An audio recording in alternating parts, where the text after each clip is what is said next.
तो चलिए आज बात करते हैं एक ऐसी जासूसी की जहां फिंगरप्रिंट्स नहीं बल्कि डिजिटल फुटप्रिंट्स खोजे जाते हैं। जी हाँ, हम बात कर रहे हैं डिजिटल फोरेंसिक की। और यकीन मानिए, ये कोई बोरिंग साइंस नहीं बल्कि आज के जमाने की डिटेक्टिव कहानी है। एक ऐसी कहानी जहां हर एक क्लिक एक सुराग है और सच वो कोड की लाइनों के बीच कहीं छुपा हुआ है। सोचे जरा, एक क्राइम हुआ है, ना कोई उंगलियों के निशान ना कोई चश्मदीद, सुराग के नाम पर है सिर्फ एक लैपटॉप। तो सच का पता कैसे लगेगा? बस यही वो सवाल है जिसका जवाब डिजिटल फोरेंसिक देता है। इसको और अच्छे से समझने के लिए चलिए एक केस स्टडी लेते हैं। मान लीजिए एक केस है कॉर्पोरेट जासूसी का। एक बड़ी कंपनी के सारे सीक्रेट्स लीक हो गए हैं और शक की सुई घूम रही है एक कर्मचारी पर। और हमारा जासूस वो है एक फोरेंसिक इन्वेस्टिगेटर। तो सवाल ये है कि हमारा ये जासूस इस डिजिटल मिस्ट्री को सुलझाएगा कैसे? इसके लिए एक बहुत ही कह सकते हैं सधा हुआ 5 स्टेप्स का प्रोसेस होता है।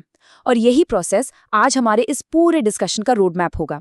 हम देखेंगे कि कैसे इन 5 स्टेप्स को फॉलो करके एक लैपटॉप से सच बाहर निकाला जाता है। तो चलिए शुरू करते हैं पहले स्टेप से। ये है असेसमेंट यानी मूल्यांकन।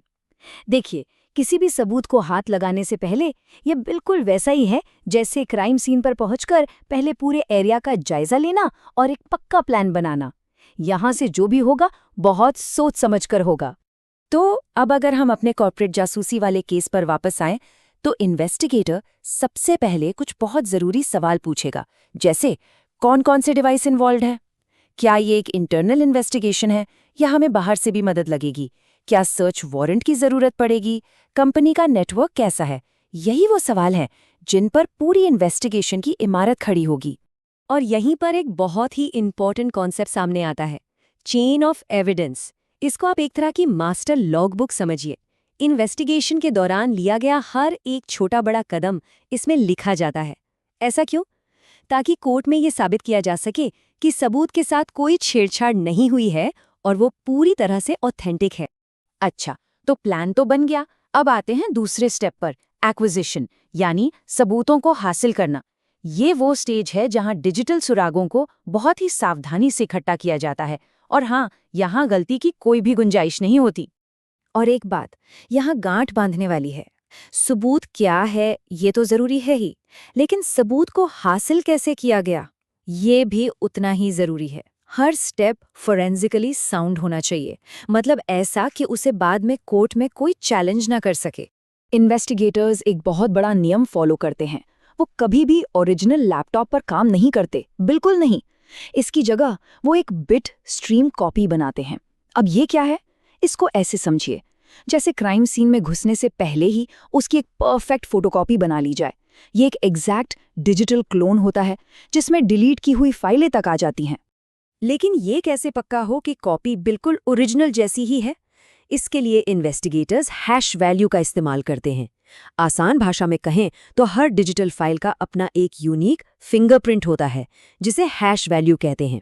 अगर ओरिजिनल का हैश और कॉपी का हैश मैच कर गया तो मतलब क्लोन एकदम परफेक्ट है, कोई मिलावट नहीं। यहाँ एक और टर्म आता है जो बहुत जरूरी है, चेन ऑफ कस्टडी। अब देखिए, चेन ऑफ एविडेंस तो पूरे प्रोसेस को ट्रैक करता है, लेकिन चेन ऑफ कस्टडी खुद सबूत को ट्रैक करती है। मतलब ये सबूत की पर्सनल हिस्ट्री फाइल है। इसमें सब लिखा होता है कि सबूत कब, किसके पास था और क्यों था। कोर्ट में सबूत को वैलिड मानने के लिए ये बहुत बहुत जरूरी है। तो ठीक है, सबूत हमारे हाथ में आ गया। अब बारी है तीसरे स्टेप की, जो है प्रिजर्वेशन, मतलब संरक्षण। अब सारा फोकस इस बात पर होता है कि जो भी डिजिटल एविडेंस इकट्ठा किया गया है उसे किसी भी तरह के बदलाव या नुकसान से बचाया जाए। और ये होता कैसे? इसके लिए कई फिजिकल स्टेप्स लिए जाते हैं। जैसे कंप्यूटर और उससे जुड़े हर केबल की फोटो खींची जाती है। जो भी सामान जब्त हुआ उस पर लेबल लगाया जाता है। खास तरह के एंटी स्टैटिक बैग्स इस्तेमाल होते हैं ताकि इलेक्ट्रिक डैमेज ना हो। और तो और स्टोरेज डिवाइस को राइट प्रोटेक्ट कर दिया जाता है, यानी उसमें कुछ नया लिखा ही नहीं जा सकता ताकि गलती से भी कोई डेटा बदल ना जाए। और यहीं पर आता है डिजिटल फोरेंसिक का सबसे बड़ा सुनहरा नियम, जिसे कभी कभी भी तोड़ा नहीं जाता। इन्वेस्टिगेशन के लिए ओरिजिनल मीडिया का इस्तेमाल कभी ना करें। सारा काम सिर्फ और सिर्फ उस बिट स्ट्रीम कॉपी पर होता है ताकि ओरिजिनल सबूत हमेशा महफूज रहे, बिल्कुल वैसा जैसा वो मिला था। तो अब चलते हैं चौथे और सबसे कह सकते हैं असली जासूसी वाले स्टेप पर। ये है एग्जामिनेशन और एनालिसिस, मतलब जांच और विश्लेषण। ये वो स्टेज है जहां इन्वेस्टिगेटर पहेली के सारे टुकड़ों को एक साथ जोड़ना शुरू करता है और डेटा को एक कहानी में बदलता है। अब देखिए, एग्जामिनेशन और एनालिसिस, इन दोनों में एक छोटा सा लेकिन बहुत जरूरी फर्क है। एग्जामिनेशन का मतलब है क्या? मतलब सबूत को खोजना और निकालना, जैसे डिलीट की हुई फाइलों को रिकवर करना।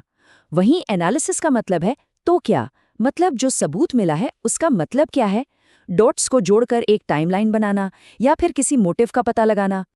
तो हमारे कॉर्पोरेट वाले केस में इन्वेस्टिगेटर सुराग कहाँ ढूंढेगा? वो हर डिजिटल कोने को खंगालेगा। Browser history, emails, chat logs, delete की गई फाइलें, यहाँ तक कि प्रिंटर के रिकॉर्ड्स और डॉक्यूमेंट्स की प्रॉपर्टीज में भी हर टाइम स्टैंप की जांच होगी। सच कहीं भी छुपा हो सकता है। और एक बार फिर वही बात दोहराई जाएगी। हर चीज को डॉक्यूमेंट करना बहुत जरूरी है। कौन सी सर्च की गई, कौन सा कीवर्ड इस्तेमाल हुआ, कौन सा टूल यूज किया गया, हर चीज को बारीकी से लॉग किया जाता है। असल में तो ये पूरी एनालिसिस की प्रक्रिया खुद ही सबूत का एक हिस्सा बन जाती है। और इसके साथ हम पहुंच गए हैं आखिरी स्टेप पर, डॉक्यूमेंटेशन और रिपोर्टिंग। ये वो पड़ाव है जहां सारी टेक्निकल फाइंडिंग्स को एक सीधी सादी समझने लायक कहानी में बदला जाता है। एक ऐसी रिपोर्ट तैयार की जाती है जिसे हर कोई समझ सके। तो इस फाइनल रिपोर्ट में होता क्या क्या है? इसमें सब कुछ होता है। सिस्टम की डिटेल्स, इन्वेस्टिगेशन के दौरान लिए गए सारे स्टेप्स का लॉग, कौन से कीवर्ड्स इस्तेमाल हुए, क्या मिला, और आखिर में इन्वेस्टिगेटर का निष्कर्ष। और इसका मकसद क्या है? इसका मकसद है जांच के नतीजों को उन लोगों तक पहुंचाना जो शायद टेक्निकल ना हो, जैसे कि वकील या जज। तो चलिए एक बार फटाफट से सब कुछ दोहराते हैं। हमने असेसमेंट से शुरू किया, फिर सबूतों को एक्वायर किया, उन्हें प्रिजर्व किया, फिर उनका एग्जामिनेशन और एनालिसिस किया, और आखिर में एक फाइनल रिपोर्ट तैयार की। देखा कैसे ये पूरा प्रोसेस हमें एक शक के घेरे में पड़े लैपटॉप से एक पक्के नतीजे तक ले आया। अब जैसे जैसे हमारी जिंदगियां और ज्यादा डिजिटल होती जा रही हैं, एक सवाल है जो और भी बड़ा होता जा रहा है कि हमारे डेटा की कहानी की चाबियां आखिर किसके हाथ में हैं? ये एक ऐसा सवाल है जो हमें इस पूरी टेक्निकल प्रक्रिया के बारे में और गहराई से सोचने पर मजबूर करता है।